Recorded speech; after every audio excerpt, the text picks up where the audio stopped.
గోధుమ పిండితో ఇంత మంచిగా కేక్ వస్తుందని అస్సలు ఎక్స్పెక్ట్ చేయలేదు. లాస్ట్ వరకు చూడండి, మీరు ట్రై చేయండి. సమ్మర్లో పిల్లలు ఉంటారు కాబట్టి ప్రతి ఒక్కరి ఇంట్లో అమ్మ నాకు అది కావాలి ఇది కావాలని ఏదో ఒక సతాయిస్తూనే ఉంటారు కాబట్టి మీరైతే ఇది ఖచ్చితంగా ట్రై చేయండి. ఖచ్చితంగా టేస్ట్ అయితే చాలా బాగుంటుంది. టేస్ట్ వస్తుంది, మళ్ళీ కేక్ కూడా చాలా ఫ్లఫీగా చాలా బాగా వస్తుంది. మీరు అయితే ఖచ్చితంగా ట్రై చేయండి అని చెప్తాను నేనైతే. సమ్మర్లో కాబట్టి పిల్లలతో కూడా చేయిస్తే వాళ్ళు కూడా హ్యాపీగా ఎంజాయ్ చేస్తారు అనమాట. ఫుల్ వీడియో అయితే మన ఛానల్లో ఉంది, వెళ్ళి చూసేయండి. చూసేసి ఎలా చేస్తున్న ప్రాసెస్ అయితే చూసేసి చేసేయండి. దీనికైతే చాలా పేషెన్స్ ఉండాలి, ఓపికతో చేయండి. చల్లగా అయినాక తీసుకొని తినండి, చాలా బాగుంది.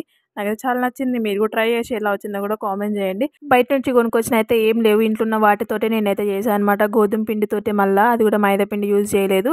ఎలా వస్తుందో అనుకున్నా, కాకపోతే చాలా అంటే చాలా బాగా వచ్చింది.